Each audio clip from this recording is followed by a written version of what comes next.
libro Cristo nuestro Salvador del linaje de White, encontramos la historia de Jesús desde su nacimiento en Belén como un bebé. Esta nos habla de su ministerio hasta su muerte y resurrección. Cada aspecto de su vida nos enseña cómo enfrentarnos con nuestro Salvador. Escuchemos. Ante Pilato y Herodes. Luego de ser condenado por los jueces del Sanedrín, Jesús fue llevado ante Pilato, el gobernador romano, el cual tenía que confirmar la sentencia y ordenar la ejecución. Según las leyes ceremoniales de su nación, los sacerdotes y los príncipes de los judíos no podían entrar en el tribunal de Pilato sin considerarse contaminados e incapacitados para participar en la fiesta de la Pascua. A causa de su ceguera espiritual no podían comprender que Cristo era el verdadero Cordero Pascual y que al rechazarlo, aquella gran ceremonia perdía todo su significado. Al contemplar a Jesús, Pilato vio a un hombre de noble apariencia y de porte digno. En su rostro no había la menor huella de culpabilidad. Pilato se dirigió a los sacerdotes y les preguntó: ¿Qué acusación traéis contra este hombre? Sus acusadores no esperaban tal pregunta. No querían entrar en detalles, pues sabían que no había testimonio verídico contra él para que el gobernador romano le condenara. Los sacerdotes tuvieron que valerse otra vez de sus testigos falsos. Y comenzaron a acusarle, diciendo: a este hemos hallado pervirtiendo a nuestra nación y vedando pagar tributo a César, y diciendo que él mismo es Cristo, el Rey. Esto era falso, pues Cristo mismo había pagado tributo, y había enseñado a sus discípulos a hacerlo. Cuando los doctores de la ley habían procurado entramparle con ese mismo asunto, él había dicho: pagad, pues, a César lo que es de César, y a Dios lo que es de Dios. Pilato no se dejó engañar por tan falso testimonio. Volviéndose hacia Jesús, le preguntó: ¿Eres tú el rey de los judíos? Jesús le contestó: Tú lo dices. Al oír esta respuesta, Caifás y los que con él estaban advirtieron a Pilato que Jesús había hecho confesión del crimen de que ellos le acusaban. A grandes voces pidieron que fuese condenado a muerte. Viendo que Cristo no contestaba nada a sus acusadores, Pilato le dijo: ¿No respondes nada? Mira de cuántas cosas te acusan. Jesús empero aún no respondió nada. Pilato se sintió perplejo. No hallaba ningún vestigio de crimen en Jesús, y no tenía ninguna confianza en los que le acusaban.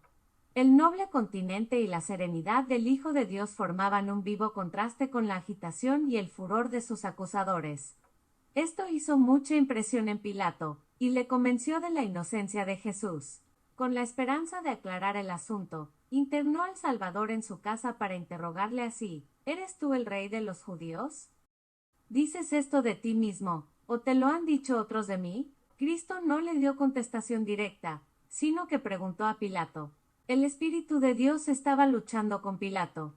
La pregunta de Jesús tenía por objeto hacerle examinar más a fondo su propio corazón. Pilato comprendió el significado de la pregunta. Pudo ver lo que había en su propio corazón y quedó convencido de que era pecador. Pero el orgullo pudo más que su conciencia y contestó: ¿acaso soy yo judío? Tu misma nación y los jefes de los sacerdotes te han entregado a mí.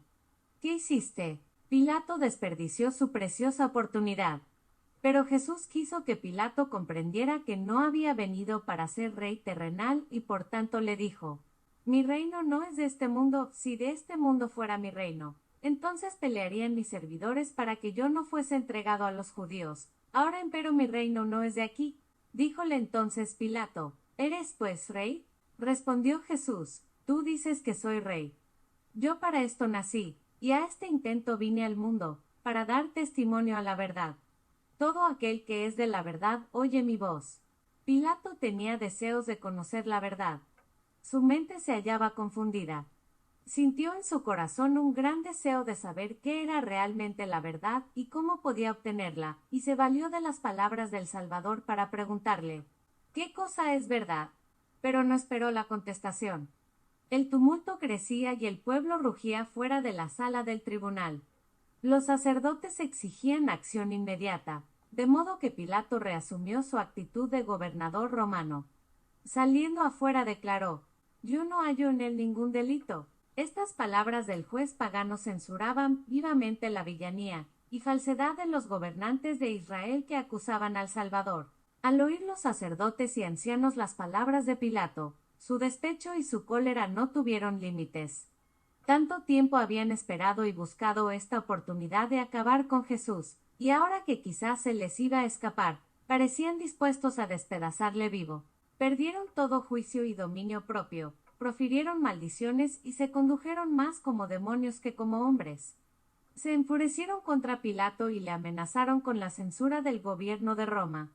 Le acusaron de rehusar condenar a Jesús, quien, afirmaban ellos, se había levantado contra César. Gritaron: incita al pueblo, enseñando por toda la Judea, y comenzando desde Galilea, llega hasta aquí. En aquel momento Pilato no pensaba condenar a Jesús. Estaba convencido de su inocencia.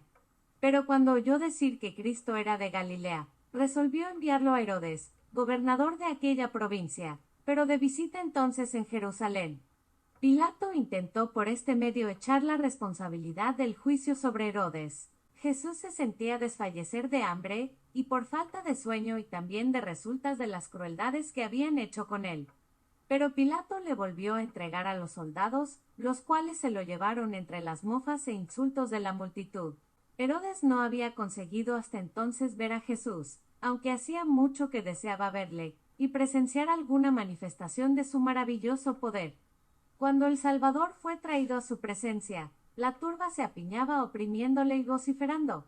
Herodes impuso silencio, pues deseaba interrogar al preso. Con curiosidad y algo de lástima contempló el pálido semblante de Cristo, encontrando en él señales de profunda sabiduría y admirable pureza.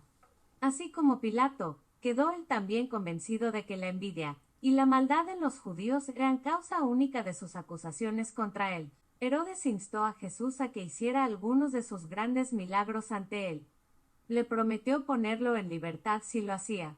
Mandó traer de la calle algunos tullidos, y cojos, y con tono de autoridad mandó a Jesús que los curara. Pero el Salvador permaneció ante Herodes como quien no ve ni oye. El Hijo de Dios había tomado sobre sí la naturaleza del hombre, y tenía que hacer lo que el hombre hubiera tenido que hacer en circunstancias análogas. Por lo tanto, no podía efectuar un milagro para satisfacer una vana curiosidad o para ahorrarse el dolor y la humillación que un hombre cualquiera, colocado en su lugar, hubiera tenido que sufrir. El terror se había apoderado de sus acusadores cuando Herodes pidió a Cristo que hiciera un milagro. Más que cualquiera otra cosa temían una manifestación de su poder divino, que dejara frustrados sus planes y que tal vez les acarrearía a ellos la muerte. Por esto dijeron a gritos que Jesús hacía sus milagros por el poder de Belcebú, príncipe de los demonios. Tiempo antes Herodes había escuchado las enseñanzas de Juan Bautista, había sido muy impresionado por las amonestaciones del profeta, pero no quiso abandonar su vida de intemperancia y de pecado. Su corazón se endureció y por fin, bajo los efectos de la bebida, mandó decapitar a Juan para complacer a la perversa Herodías. Pero ahora su corazón estaba aún más endurecido. No pudo soportar el silencio de Jesús. Su rostro se demudó de furor y prorrumpió en amenazas contra el Salvador, el cual permanecía aún impasible y mudo. Cristo había venido al mundo para sanar a los quebrantados de corazón. Si se hubiera tratado de decir alguna palabra para sanar almas heridas por el pecado, no habría guardado silencio. Pero no tenía nada que decir a aquellos impíos que solo habrían hollado la verdad bajo sus pies. El Salvador habría podido dirigir a Herodes palabras que penetraran el corazón del rey empedernido. Habría podido aterrorizarlo haciéndole presente la enorme iniquidad de su vida y la espantosa suerte que le esperaba. Pero el silencio de Cristo fue la reprensión más fuerte que se le hubiera podido hacer. Los oídos que siempre habían estado dispuestos a escuchar el clamor de las súplicas humanas no prestaron atención alguna al mandato de Herodes. El corazón que siempre se había dejado conmover hasta por las súplicas de los pecadores más empedernidos, permaneció insensible ante el orgulloso rey que no sentía necesidad de un salvador. En su enojo, Herodes se volvió hacia el pueblo y declaró que Jesús era un impostor.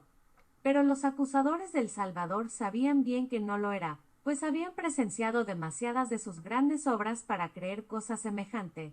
Entonces el rey empezó a burlarse con desprecio y a ridiculizar ignominiosamente al Hijo de Dios. Y Herodes con sus soldados le trató con desprecio, y haciendo burla de él, le vistió de una ropa esplendorosa. Al ver el malvado rey que Jesús lo sufría todo con silenciosa resignación, le embargó el súbito temor de que esa persona no fuese un hombre como otro cualquiera. Comenzó a preguntarse si aquel preso no sería algún ser celestial descendido a la tierra. Herodes no se atrevió a ratificar la condena de Jesús y para librarse de tan terrible responsabilidad devolvió a Jesús a Pilato. Espero que este capítulo haya sido de beneficio para tu vida espiritual, para que no te pierdas los próximos capítulos. Si aún no lo has hecho, suscríbete al canal, pues publicamos lunes, miércoles y viernes. Que el Señor te bendiga grandemente.